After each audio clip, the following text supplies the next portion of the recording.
back in the day, there were no friends once you step in between the lines.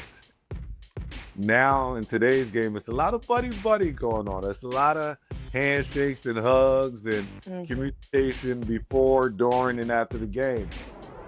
I feel like regardless, the Pistons turnaround has just been amazing, going from a 14 and 68 season last year to the playoffs this year. What do you credit as that main factor for the turnaround? I think experience with our young guys. I mean, Mhm. we got a very young core over the last couple of years, and we all know in professional sports you don't win just by being young. So I thought that Trajan Langdon, Arn Tellem, they did a great job of really going out and getting the right bets.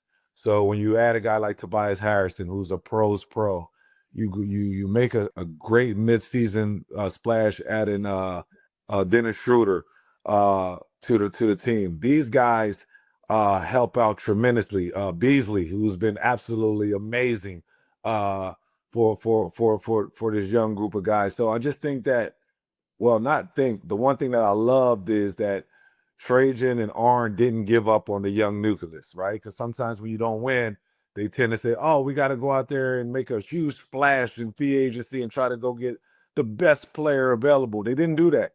They stuck with the young group, added veterans, uh, added a new coach who's absolutely been amazing for the squad.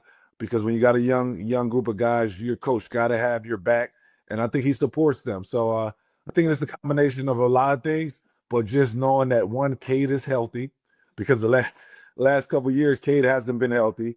After surgery, now he's coming out with a bandage, and now he's playing like a top 10 player. So I want to talk about the Pacers for a second here. Do you think the Pacers are a team that people should stop sleeping on, or do you not think people are sleeping on the Pacers? I feel like I don't hear a whole lot of people talk about the Pacers. Yeah, especially the national media, right? The national Yeah. don't give you guys a lot of props, and they don't even give Tyrese Halliburton a lot of props either. Which Yeah, they hate on that man. Which I think he's amazing. He's an old school type of pass first type of point guard. I never really slept on them, and the reason why, because Rick Carlisle is a great coach. I had him in Detroit. He's a guy that really knows how to manipulate both sides of the ball. He's one of the Yeah. smartest coaches in a game. And people forget that this team, like when you, what was it, the midseason tournament, Indiana, they play really well in them type of situations. So I just feels like that they're a team that's, like you said, has been overshadowed. I mean, again, when you got guys like the Boston Celtics, who's been playing great basketball all year long. You got the New York Knicks with Jalen Brunson, big market team. Indiana's not a big market team when you look at the teams that we're talking about, but I do believe that they're a team that we should watch out for. Speaking of the Pacers, believe it or not, it's been over 20 years since Malice at the Palace. I know it's been recounted and retold many times over, but what do you think the lasting impact of that night was when you fast forward 20 years? Do you feel like the league has learned from that night, or how do you feel like it was forever changed? Well, definitely. I mean, it definitely changed just the interaction between player, fans, experience, for sure. Definitely thought that the situation shouldn't have happened. Right. What people don't understand is, and sometimes forget, we're friends with them guys, right? Like Steven Jackson, Yeah. me and him been knowing each other since we've been in high school. Ron Artest, I've been playing against him since I was in college. Like, we still text each other, right? But that just shows you how back in the day there were no friends once you step in between the lines. Uh, Hmm.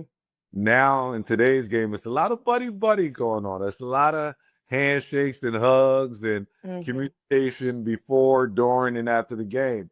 Uh, and I think back in the day, you didn't have that. But I do think when that situation happened, it definitely changed the fan interaction with the players.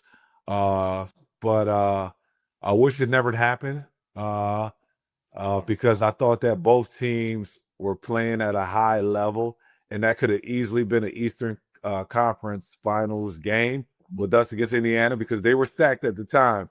So it's a situation that I just didn't like for both parties. Yeah. You won the 2004 NBA championship against a heavily favored Lakers team. So, what did Larry Brown instill in that Pistons team that made it so cohesive and defensively dominant? I think the thing that Coach Brown did really well, especially for us, was he was able to manage egos, right? People when people look at great coaching in the league, sometimes they forget about that. They think it's all about X and O's. But you got a lot of young guys making a lot of money, and a lot of times the guys make more money than the coach.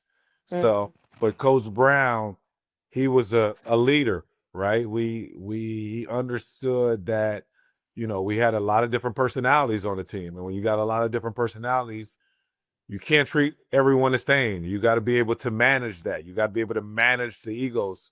So I thought that he did a great job in that. He did a great job of managing the team, and he allowed his assistant coaches to help out. He didn't micromanage everything. I know a lot of times, especially when we look at business and we look at sports, people think that they got to micromanage everything, and I think the people that micromanage everything sometimes fails at the big picture.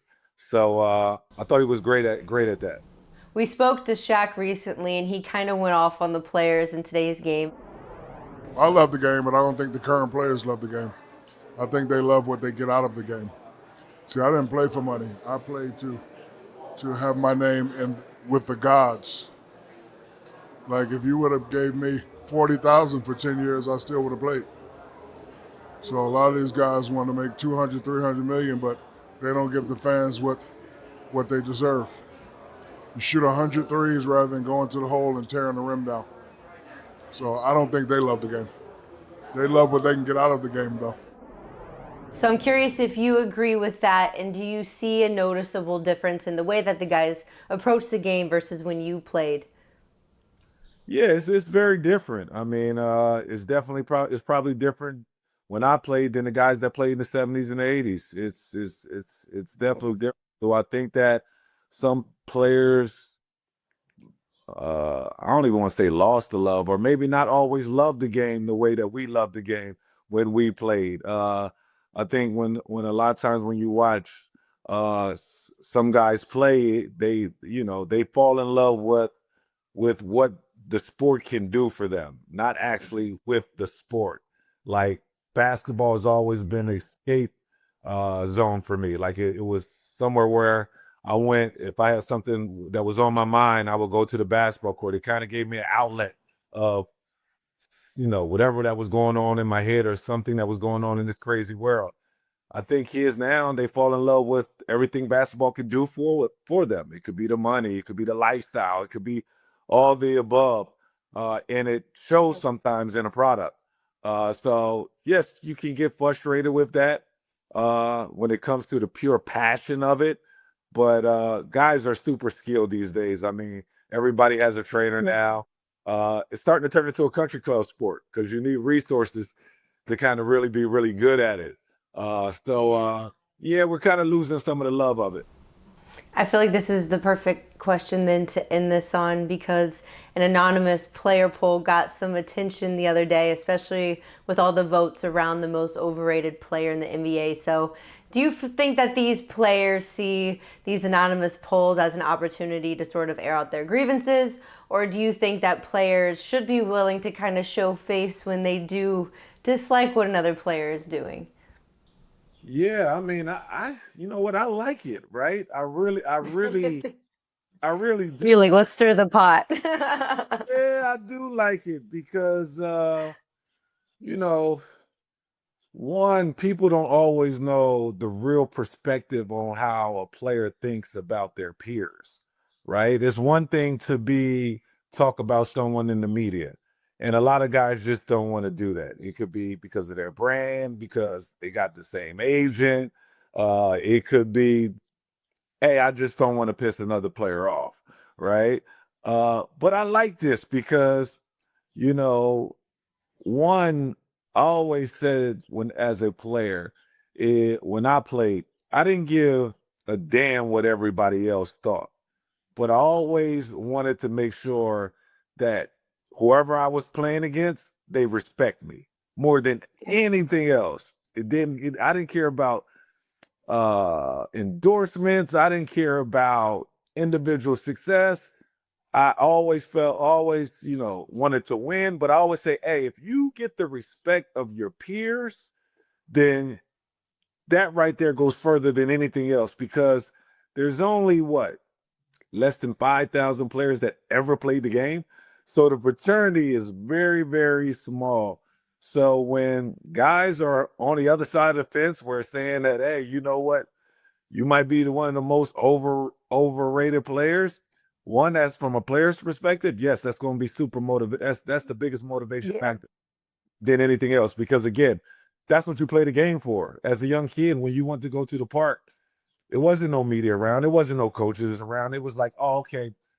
In order for me to stay on the floor, if it was at the park, I had to win games. I had to showcase my game, right? Nobody couldn't talk for me. It was just about me.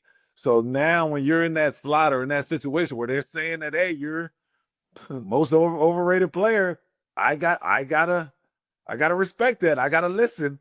I gotta listen because I'm not in the locker rooms and I'm not around the guys like I was when I played.